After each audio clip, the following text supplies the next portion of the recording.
Welcome to Pediatrics. Childhood asthma. It is the most common chronic non-communicable disease seen in children. It can cause bothersome symptoms that interfere with daily routine and sleep of kids. Childhood asthma is actually not different from asthma seen in adults. So before going into the details of asthma, let's see what wheezing is.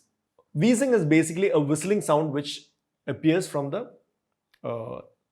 chest of babies. It arises from mid-sized airways. We know that the air passes through the nose, then it goes to the trachea, then it goes to the bronchus, bronchioles, and then it goes into the alveoli. So this mid-sized airways are bronchus and bronchioles. So those airways become constricted and can cause a whistling sound. It is different from the gurgling sound appearing from the nose.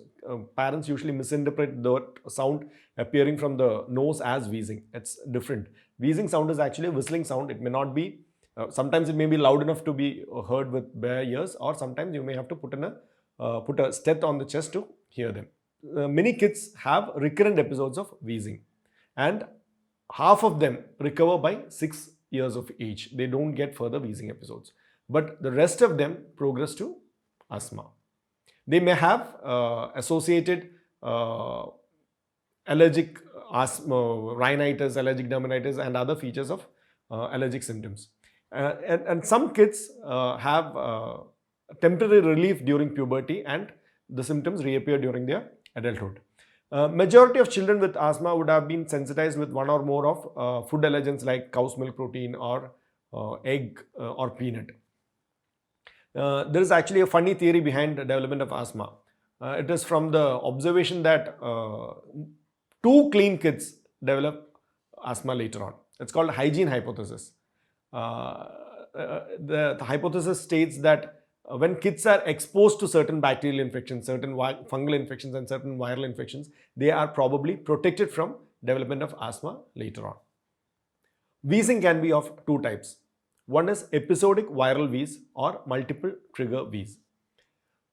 Episodic viral wheeze occurs whenever there is a viral infection. The frequency is not that scary. Multiple trigger wheeze can occur due to different triggers. It can be viral infection, it can be smoke, it can be dust, it can be cold. So whichever trigger the baby is exposed to, they develop wheezing. And the kids who are multiple trigger wheezers have more risk of developing asthma later on. So there is something called as asthma predictive index. So according to asthma predictive index, if a kid has 4 or more episodes of wheezing, one of which is diagnosed actually by a doctor, they have a risk of developing asthma later on if they have associated parental history of asthma, associated allergic dermatitis, allergic sensitization to inhaled allergens, allergic sensitization to milk, egg or peanuts, wheezing which is occurring when there is no viral infection, when the blood eosinophil levels are more than 4%. So these are all risk factors for developing asthma later on in their life. Basically, allergy or asthma is because of hypersensitivity of the immune system. There are 3 major changes happening in the body. The normal airway is having a quite large lumen and thin walls. In hypersensitive or allergic kids, slowly the airways change their nature. The lumen becomes narrow and the wall becomes thickened, and that becomes the inner side becomes very plethoric. The blood supply increases. Along with that, sometimes you may have constriction of the walls as well when there is an exacerbation, and is always associated with increased mucus production. So there are 3 things happening: airway narrowing, thickening of the walls, and increased mucus production. So in a very severe case, this is how the airway would look like. There is constriction of the walls, the lumen is almost closed, and with this remaining space is filled with mucus. So this can cause severe respiratory distress and the typical asthma symptoms. So now, what are the typical asthma symptoms? Recurrent wheezing, cough which is very difficult to control. Bigger kids tell that they feel like a tightening of chest, something around their chest. They may feel breathlessness. They have difficulty in sleeping because of shortness of breath, coughing, and wheezing. They have bouts of cough or wheezing that gets worse with a flu or a common cold. They have delayed recovery after a usual viral infection. Uh, Most of the time, after viral infection, by 7 days, the fever is settled. By 10 to 14 days, cough settles. But in asthmatic kids, this cough takes a longer time to settle. Trouble breathing hampers their routine play and exercise and activities. And because of poor sleep at night, they can have fatigue during daytime. Episodes of worsening symptoms or worsening airway obstruction is called exacerbation, and it can be fatal if not treated. As shown earlier, the airways can go into severe constriction and cause very severe symptoms. Now, how do you diagnose? How do you confirm the diagnosis of asthma? Typical symptoms and history is usually diagnostic enough. And there is something called as variable expiratory airflow limitation, where you check the lung capacity of the patient. Blood tests may show neutrophilia if there is an infection, or eosinophilia if there is allergy. Chest X-ray would show highly expanded lungs, and there are allergic tests to see what are the triggers. So there can be skin test, and now more commonly blood test is done. So they can identify the common allergens. Usually inhaled allergens and food allergens are tested separately, and it can be beneficial in the sense, if you know these are the allergens, you can probably avoid them. The goals of asthma control is not to cure the disease completely, because it is impossible. It is not an external agent which is causing the symptoms. It is a hypersensitivity of our own immune system. So any amount of effort put to control the symptoms will actually control your immunity. So if you're trying to cure it completely, you're actually suppressing your immunity to a great extent. So the basic idea is to control the symptoms and reduce the damage to the growing lungs with minimum side effects from the drugs. So optimizing the lung functions, reducing the day and night symptoms, reducing the limitation of daytime activities, reducing the need for recurrent reliever treatment, reducing the number of asthma exacerbation, and minimizing the medication effects. These are the major goals of asthma control. So the management of asthma is a continuous process. Unlike when you have an infection, you give a course of antibiotics and tell, okay, you complete this course and you recover. Actually, in asthma, it's a continuous process. You start a medicine, you review the child and assess the child and see how the symptoms are. The symptoms are better, then you probably reduce the dosage, reassess again later on. And if the symptoms are increasing, actually you increase the dose, reassess, and see if the symptoms are under control. So it's an ongoing process. Review, assess, adjust, again review, assess and adjust. So this goes on. This is a continuous process until the symptoms are actually under control. The frequent changes in doses may have to be made. One of the primary treatment is to avoid the triggers. As mentioned earlier, if you do an allergic blood test, you may be able to identify certain triggers, and it is different for different people. It can be viral infections, pollen, dust mites, cockroach, feather, fur, smoke, certain food like milk and egg, exercise, cold climate, stress. So the triggers are innumerable. So a patient hyperreact to the trigger if they have that tendency, and their body react by constricting their airway, and they have severe breathing difficulty. So possible triggers are to be avoided. Avoid pollen, cockroach, fur, feather, smoke, and food which you have found out which can cause symptoms earlier.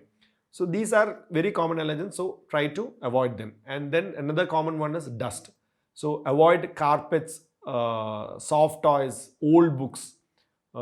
Clean the curtains and cushions and bed and pillow. Ideally vacuum them. Do not dust them, because the dust will fly and again symptoms will increase. Change the bed sheets and pillow covers at least once a week. Clean the floor by vacuum or wet mop, so that the dust doesn't uh, come back to the atmosphere and cause more symptoms. Clean the fan, coolers, and AC on a regular basis. Avoid strong perfumes and avoid powder. Again, inhalation can cause problems. Open the windows during daytime so that the air gets circulated, so some sunlight comes in, and all this can help the kids reducing triggers. Medications are two groups. One is relievers and the other one is controller group. So reliever medications are used once there is symptoms. You already have symptoms, you already have difficulty in breathing, you use relievers to decrease the severity of symptoms or control the difficulty you are having during an exacerbation.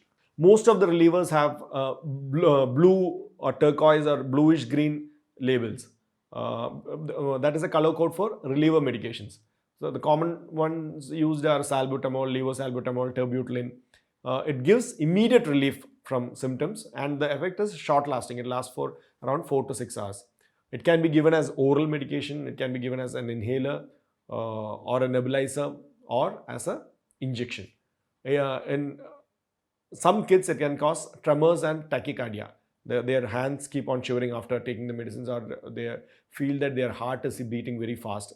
Sometimes they may not be able to tell what is happening, but they show discomfort. Another reliever medication is low dose inhaled corticosteroids, beclomethasone or budesonide. It is used as a maintenance and reliever therapy. It reduces the incidence of exacerbations. It is usually used as inhaler or nebulizer. The side effect, basically steroids can hinder your immunity a little bit, so it can cause oropharyngeal candidiasis, it can cause change in sound, and if you are using it for a long time without any control, it can cause weakening of the bones, which is called as osteoporosis. It can cause cataract and can cause increased pressure in eyes, called as glaucoma. And it is usually coupled with long-acting beta agonists like formoterol. And formoterol can cause increased heart rate and headache and sometimes cramps. Another reliever medication used is short-acting anticholinergics, ipratropium bromide and oxytropium bromide. It is added to other medication for immediate relief. As a standalone medication, it's usually not given, and it is again used as an inhaler or nebulizer. It can cause dryness of mouth and bitter taste. The next group is controller medications. Controller medication is not used to give you immediate relief. It is to prevent future attacks. So controller medication is something which is taken probably even when you are normal without any symptoms at that point of time. The commonest one use or the first choice is inhaled corticosteroids. Budesonide, beclomethasone, fluticasone, mometasone, triamcinolone. There are numerous options available now. And it is the most effective anti-inflammatory medication for asthma. It is given as an inhaler or nebulizer. The side effects are, as mentioned earlier, for steroids, it is oropharyngeal candidiasis and change in voice. And long-term use can cause osteoporosis, cataract, and glaucoma. Next group is long-acting beta agonist, formoterol. And we already mentioned about it. It is coupled with a steroid and given for relieving the symptoms and also as a maintenance therapy. Then you have got oral medication, leukotriene modifiers. It's called montelukast, zafirlukast, Xileutin, and there are few other options as well. It is used as an add-on to inhaled corticosteroids. It is less effective than steroids, and it is given as an oral medication. It can cause mood swings and it can slightly affect the liver function test. So now what happens from a patient's point of view? They are definitely scared because the baby is having recurrent wheezing and symptoms, but they don't mind going for reliever medications any number of times. The child gets a symptom, they are asked to take medication for that, they take it, the patient is relieved of symptoms, they stop it. After recurrent episodes, they are advised controller medications. Controller medication, as mentioned earlier, have to be used even when the baby is asymptomatic, and most of the parents do not continue that way.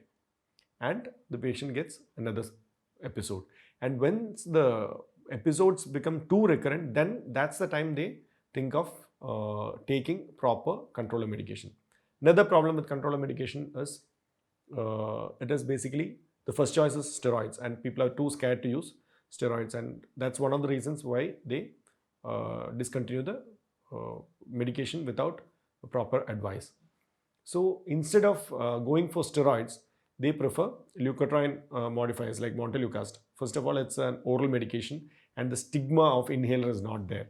So the problem is it is a second choice of drug, and it is not effective as inhaled corticosteroids. So it's always better to go for inhaled corticosteroids before starting montelukast, and montelukast can be used as an add-on to inhaled corticosteroids. In very severe attacks, you may have to go for systemic corticosteroids as an injection or as an oral medication. But the whole idea of treatment is to decrease the use of systemic corticosteroids and other medications with more side effects by decreasing the exacerbations and controlling the symptoms as much as possible with minimal drugs. So there are many other newer drugs coming up, but the basic drugs are as mentioned earlier. Now there are different routes of administering medications. So the most preferred route as far as parents are concerned is oral medication, because they have been using it for other drugs as well and they are more comfortable with it. But when you have severe symptoms, oral medications take a long time to work, and so the next choice is for initial first or second episode, it's nebulizer, where a drug is instilled into a container and through a mask it is administered to the baby's face in a mist form. So while using a nebulizer, first you should wash your hands, put the medicine in the nebulizer, connect the tube to the compressor to the base, connect mouthpiece or the mask, turn on the compressor, watch the mist coming up, and once the mist is there, put the mask onto your child's face. Ideally it should be given along with oxygen, because a tight mask can cause breathing issues. So if you have supplemental oxygen, it is more comforting for the baby. And once the mist is in free flow, the baby is asked to breathe in and breathe out until the mist stops coming. So once it is done, the nebulizer can be switched off and can be removed. Sometimes the kids are very scared to put on the mask. So in that case, you can at least hold the chamber without the mask as close as possible to the nose. After that, the child may have bouts of cough and they may spit off a lot of mucus. So this is one of the early treatment options when the child is starting to get exacerbation, because it's a temporary thing, parents are more comfortable. The advantage of nebulizer is that it is directly administered to the lungs where the actual problem is occurring, and so the relief is also quite quick. Now the best option for administering medications directly to the lungs is actually inhaler with a spacer. It's a valve kind of holding chamber with a face mask attached to a metered dose inhaler. So again, while you're using it, you should wash your hands. The first time you're using it, you should prime the inhaler by spraying it 4 times into the air. Before each usage, shake it for 10 seconds. Put the inhaler into the opening at the end of the spacer. Have your child turn their head to the side, ask them to breathe out, and then ask them to close the mouth tightly around the mouthpiece of the spacer. For smaller children, you have got face masks which have to be tightly placed on the baby's face, covering the nose and the mouth. And then you give the first puff and tell them to take slow deep breaths. Ask them to hold it and count up to 10. And around 6 breaths, allow the puff to be completely inhaled inside through the spacer. Have them slowly breathe out. And after this, if you want to give more puffs, give a 1-minute break and then repeat all over again. And immediately after using inhaled medications, ask them to rinse them out, especially after inhaled corticosteroids. it is better to brush the teeth along with it and drink a little bit of water. The advantage of inhaler over the rest of the oral medication is that, again, as mentioned in nebulizer, this medicine is directly going into the lungs, and so the relief is quite quick. The advantage over nebulizer is that it can be carried along with you. It can be used anywhere, and once you don't need a power source, and once the child is comfortable using it, they can use it without much effort, and they are also quite comfortable using it because it gives a quick relief. They don't mind using it repeatedly if a need arises. Another major advantage of inhaler is decrease in side effects, because if you are using an oral medication or a systemic medication, it has to go to the circulation and then increase the blood levels and then give some relief. But here what is happening is you are directly inhaling. There is a direct effect on the area where there is the real problem, and then it is exhaled out, and so the side effects are very minimal while using an inhaler with spacer. So what happens is, usually as soon as parents are given an advice regarding the usage of inhaler, most of them change the doctor and go to a place where they do not talk about inhaler initially, and then they probably hide the history of previous wheezing episodes, and then the whole cycle continues, and at one particular point that doctor also talks about inhaler, and that doctor is also changed, and at one point they understand the child is suffering for too long, and then they start using inhalers. By that time probably there would have been quite a significant amount of damage to the growing lungs.